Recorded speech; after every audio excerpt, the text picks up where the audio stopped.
Hey guys and girls, this is Alish from gainmedialab.com. Welcome to my exciting world of live audio mixing.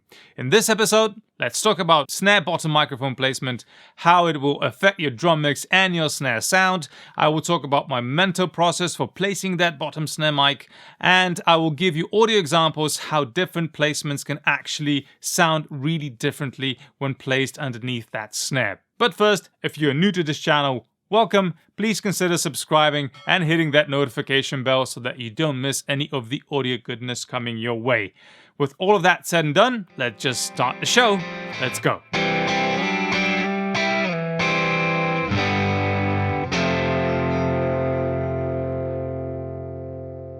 In live sound, we don't really have the luxury of time to check out every microphone placement that we want to, so we have to make quick, informed decisions. Let me share this clip from my online course, Guerrilla Mixing on Digital Consoles, where I talk about my mental process for placing the snare bottom microphone, how it will affect my sound, and give you audio examples of different microphone placements. Let's roll the clip. We have a great sounding snare here that we want to double mic. I want to talk about the position and the placement of the bottom snare microphone. I tend to think about two specific things when placing this microphone. The first one is the proximity to these snares. If we place the microphone directly under these snares, it will sound harsh and very brittle. So I want to move the bottom mic away from these snares to either this or this side. The second thing I want to make sure that I don't do is I'm placing the mic, see, they rattle as I talk. These snares can be problematic not only when you hit the snare, but also when they pick up vibrations from either the kick drum, which is quite close and very powerful, or even other elements of the drum kit. The second thing I want to avoid is placing the microphone directly perpendicular to the bottom snare head. And that is because when you hit the snare, there's a lot of sound pressure level there, and that sound pressure can actually clip the microphone head. The diaphragm cannot take all that sound pressure and it would clip even though if it's a dynamic microphone.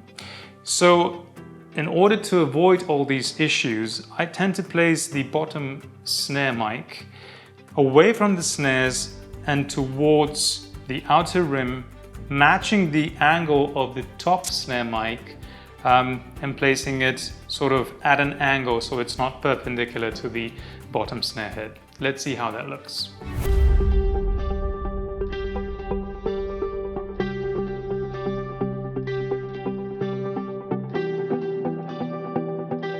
So I'm placing the top snare mic at about 45-degree angle where the microphone grill is just about at the rim of the snare.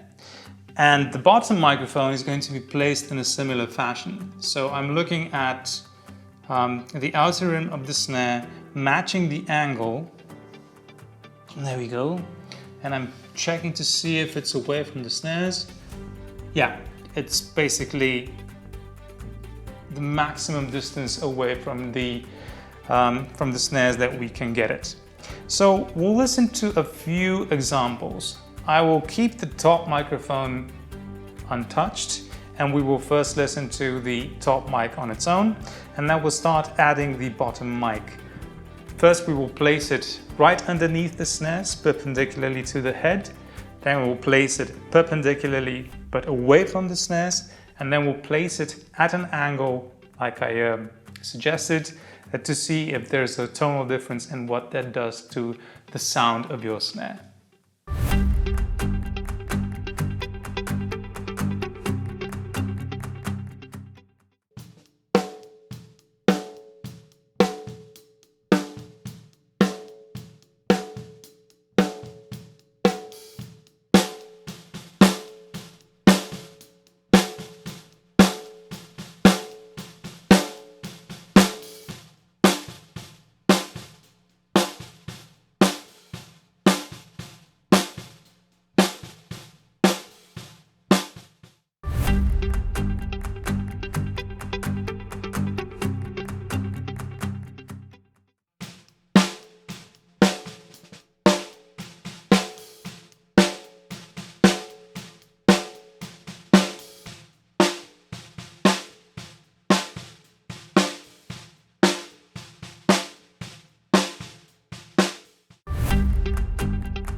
Remember, there's never really a one-size-fits-all solution for all your live sound applications, but hopefully these examples and this mental process gave you enough information that you can make informed decisions the next time you place your microphones for a drum kit. This is it for this episode. Remember to subscribe, like, share this video, and for more audio deliciousness, please visit gainmedialab.com.